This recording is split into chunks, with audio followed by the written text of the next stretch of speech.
அண்மை செய்தியை பார்த்து வருகிறோம்.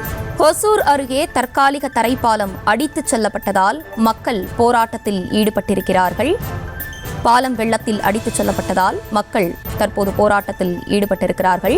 சாலை துண்டிக்கப்பட்டதால் இரு கிராம மக்கள் சென்று வர முடியாத சூழல் ஏற்பட்டிருக்கக்கூடிய நிலையில் மக்கள் போராட்டத்தில் தற்போது ஈடுபட்டிருக்கிறார்கள். ஹொசூர் அருகே தற்காலிக தரைப்பாலம் அடித்துச் செல்லப்பட்டதால் மக்கள் போராட்டத்தில் ஈடுபட்டு வருகிறார்கள். அண்மை செய்தியாக பார்த்து வருகிறோம். சாலை துண்டிக்கப்பட்டதால் இரு கிராம மக்கள் சென்று வர முடியாத ஒரு சூழல் ஏற்பட்டிருக்கக்கூடிய நிலையில் அந்த பகுதி மக்கள் போராட்டத்தில் ஈடுபட்டிருக்கிறார்கள். குருப்பட்டி கிராம மக்கள் அரசு பேருந்தை சிறைப்பிடித்து போராட்டத்தில் ஈடுபட்டனர். அண்மை செய்தியாக பார்த்து வருகிறோம். மேலும் விவரங்களோடு இணைகிறார் செய்தியாளர் ஆனந்த் பாபு. ஆனந்த் பாபு, வணக்கம். அந்த பகுதி மக்கள் வைக்கக்கூடிய கோரிக்கை என்னவாக இருக்கிறது? விவரங்கள். வணக்கம் அர்ச்சினி.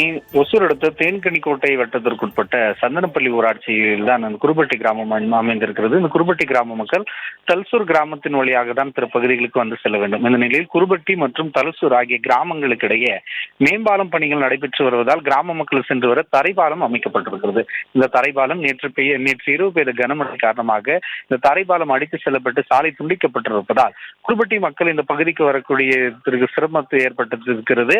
அதனால் அவர்கள் அடித்து செல்லப்பட்ட சாலையில் இருக்கக்கூடிய சேரும் சகதிமான நீரில் இறங்கிதான் வந்து கொண்டிருக்கிறார்கள். இது குறித்து அதிகாரிகள் எதுவும் கண்டுகொள்ளவில்லை. மழை வரக்கூடிய காலங்களிலும் கூட தரைப்பாலத்தை இவர்கள் பலப்படுத்தவில்லை என குற்றம் சாட்டி குருப்பட்டி கிராம மக்கள் தலுசூர் கிராமத்தில் வந்து அரசு பேருந்து சிறைபிடித்து அவர்கள் அரசு அதிகாரிகள் மெத்தன போக்கை கண்டித்து ஆர்ப்பாட்டத்தில் ஈடுபட்டனர். அதனைத் தொடர்ந்து போலீசார் மற்றும் அதிகாரிகள் அவர்களிடம் பேச்சுவார்த்தை நடத்தி தரைப்பாலத்தை தற்போது தற்காலிகமாக தயார் செய்து மேம்பால பணிகளை விரைந்து முடித்து தருவதாக அவர்கள் உறுதியளித்ததை அடுத்து குருப்பட்டி கிராம மக்கள் சாலை மறியலை கைவிட்டு சென்றனர்.